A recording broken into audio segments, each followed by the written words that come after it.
Belarus, July 1944. The Eastern Front is burning. Operation Bagration has shattered Army Group Center.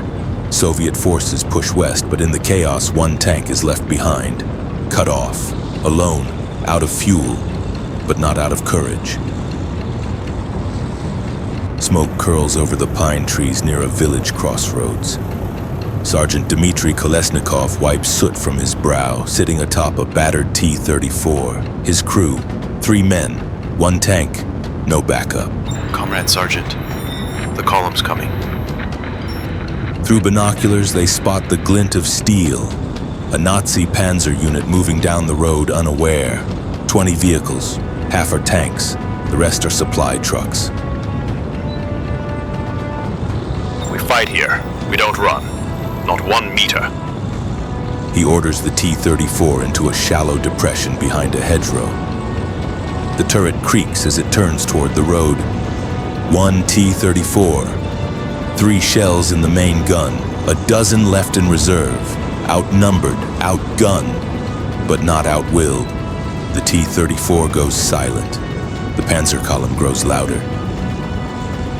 The first German vehicle crests the hill, a half-track, its engine rumbling as dust billows beneath its treads. The T-34 tank roars to life, its engine bellowing like thunder. A shell blasts from its gun, striking the lead Panzer IV dead on. Reload! Dmitry barks orders. The gun swings to the second vehicle, a Panzer IV advancing fast. The shot hits the Panzer IV tank turret ring. Explosion. German soldiers leap from burning wrecks. 1 left, main gun dry after this. The T-34 tank fires again from a depression behind a hedgerow, its barrel recoiling fiercely, disabling a fuel truck. Secondary detonations shake the earth as petrol ignites. The column panicked. In the smoke, they thought they were under full assault, but it was just 1 tank, 1 ghost T-34 tank in the hedgerows. German commanders scream for flanking maneuvers. A Panzer III peels off to circle. Dmitry sees it. We switch to AP rounds. Let them come. Machine gun nests on the T-34 open fire from the hedgerows, spraying bullets that tear through smoke. Sparks dance off Nazi helmets. 1 German soldier crawls forward only to vanish in a burst of tracer fire. The hunter had become prey, yet the T-34 refused to die. Behind shattered trees, its battered crew reloads, hearts pounding. The tank groans, armor scorched and dented, but it still breathes defiance. The Germans regroup swiftly, shouting commands through the chaos. Mortar rounds thud around the T-34's position, shaking the earth and showering dirt and shrapnel as the crew braces for the next strike. Dirt rains down inside the T-34's tank cabin. The radio crackles, but no Soviet voices answer. We're alone. They've moved on. Then this road stays closed until we're gone too. A Panzer IV emerges from the smoke and fires a shell. The shell ricochets off the T-34's tank-sloped armor. Sparks fly, metal screeches. That one was close! Dmitry backs the tank into a new position. Tree branches snap as the T-34 tank pivots, engine coughing smoke. A second German Panzer tank appears on the flank, its turret turning menacingly. The T-34 crew loads their final AP shell and fires, praying for a killing strike. Direct hit. The German Panzer tank turret flies off like a coin flipped by the gods. 2 hours of battle, ammunition almost gone. The T-34 tank was now armor and instinct. German infantry crawl forward using wreckage as cover. 1 tosses a grenade. It clatters off the tank's side. The crew inside coughs and bleeds from the ears, but they hold. Only 1 shell remains T-34 tank. The crew knows it. So does Dmitry.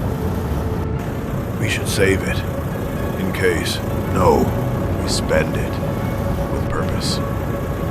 A German command truck lingers behind the Panzer formation, surrounded by tense officers shouting into radios and waving maps as chaos unfolds across the smoke-choked battlefield. Dmitry peers through the cracked sight glass. The T-34 engine sputters. He maneuvers slowly to get a line of sight.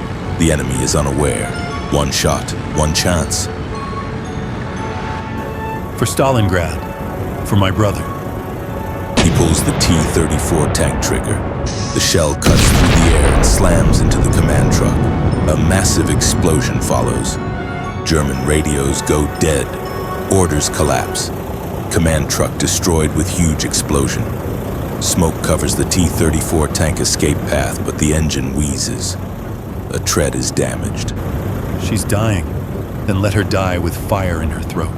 They prepare for the final assault. No shells, no retreat. Only machine guns and resolve. The Soviets had left. German grenadiers advance in a staggered line. Machine guns on the T-34 tank spit fire, mowing them down. But return fire pings off T-34 tank armor and ricochets into T-34 tank hatches. I can't hear. I can't see. Stay low! Stay alive! Fuel leaks from the battered T-34 tank, cooling beneath scorched armor. Its ammunition is spent. The engine whines, metal groans, as if the steel beast itself mourns its doomed fate.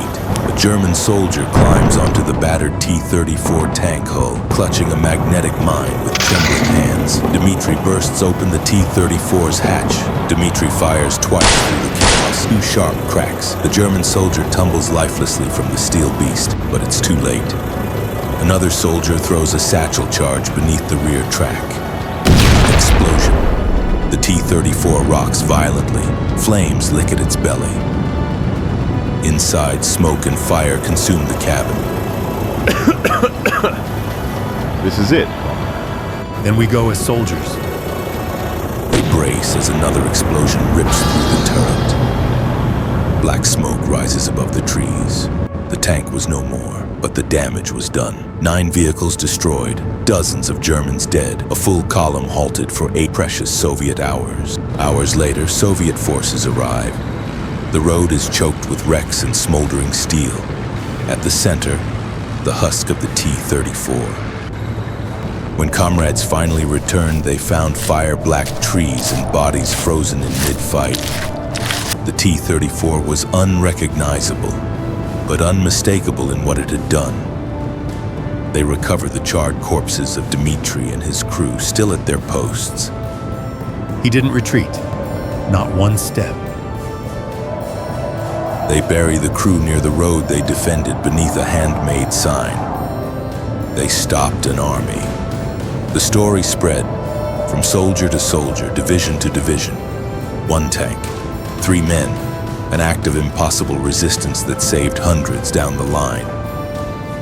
Today, a rusted turret lies beside a Belarusian highway. Children play on it.